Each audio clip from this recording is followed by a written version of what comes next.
Bago patayuan ng footbridge ng MMDA ang EDSA, bagong baryo, nilagyan na ng malaking harang ang island sa gitna. Ginawa kasi yung tawiran ng mga tao. Mas malapit kasi ito sa sasakyan ng jeep at tricycle papasok kaysa sa footbridge sa bungad ng Balintawak. Isang hapong nag-abang ako ng jeep papuntang monumento, nakita ko iyong malaking paskil, 3,128. Bagong advertisement siguro, sabi ko sa sarili.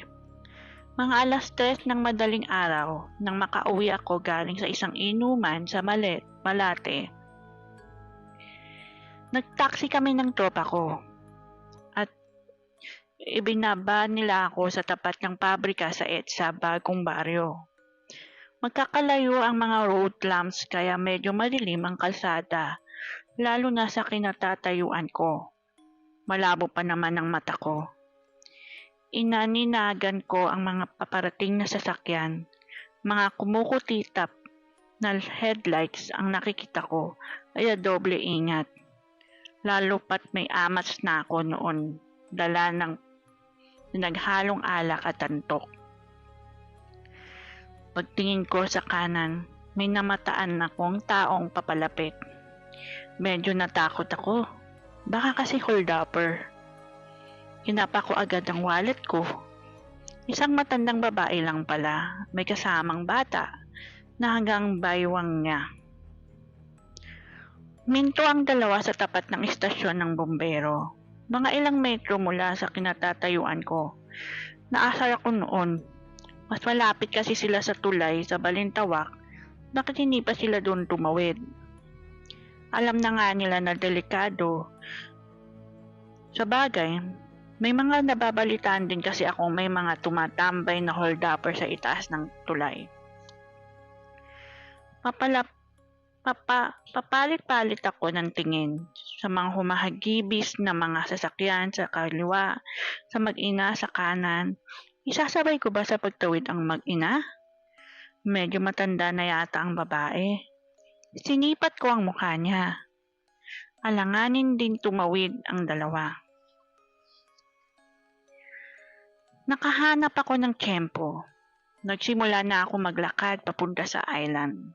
Lakad, takbo. Baka may biglang lumitaw na truck na walang headlights. Patay ako. Dire-diretso ako sa gitna. Naalala ko yung mag-ina. Lumingon ako ng sandali. Wala nang tao sa tapat ng istasyon ng bumbero. Baka naglakad sila pabalik sa Balintawak, naisip ko. Nakatayo ako sa tapat ng malaking karatula na may 3,128. Doon ko lang nabasa yung sulat sa ilalim. Iyon pala ang bilang ng mga naaksidente na sa pagtawid sa gitna ng EDSA. Humaharurot ang mga sasakyan mula sa Quezon City at mga cargo truck naman ang kumakanan papuntang Bonifacio Avenue.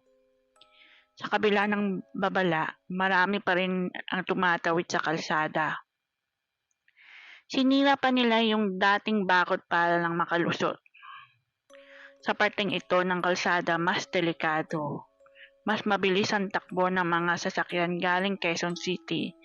Sa gawing ito, mas maraming nasasagasaan. Kaya tinalasan ko ang paningin ko, kahit nanlalapo na sa kalasingan. Tinanaw ko ang liwanag mula sa mini-stop sa kabila. Hinintay kong mawala sa dilim ang mga kumukurap na headlights. Dali-dali akong tumawid sa kabila. Nakamata sa akin ang matandang lalaking nagtitinda ng balot sa tapat ng isang convenience store. Nakatenga ang jeep na papasok sa Bagong Baryo. Walang ibang laman kundi ang driver na nagpapaypay ng dyaryo. May mga taxi sa tapat ng isa sa mga malaking building doon. May ilang tricycle din na naglalamay sa gilid. Nagdalawang isip ako kung sasakay ba ako sa likod o tatabi ako sa driver. Tumabi na lang ako sa driver. Pagkalipat ng 10 minuto, doon lang may pasaherong sumampa sa likod ng jeep. Bumaba ang driver at bumili ng yosi. Sinipat ko ang namumutla kong pisngi sa side mirror at nagbura ako ng messages sa cellphone. Isinasarak ko na ang zipper ng bag ko nang bumalik ang driver sa tapat ng manibela. Lumapit sa driver ang isa pang lalaki. Nakasandol lang at may nakasampay na bimpo sa balikat. Driver din siguro ito, naisip ko. Ikinapit ng lalaki ang kaliwang kamay sa spare tire sa gilid ng jeep habang ikinamot naman sa kilikili ang kanan. Nagasan daw pare, usisan nang lumapit sa katabi kong driver na inilipat ang kamay sa tagyawat sa kanang pisngi. Diyan daw sa Tirona pare, sagot ng katabi kong driver.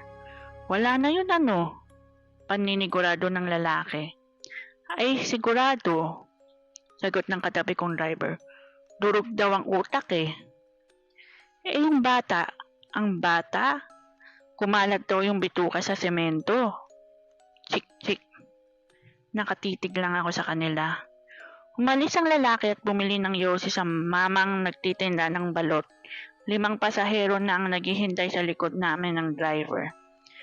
Ano yun, Noy? Usisan ng isang matandang babae ang malapit sa driver.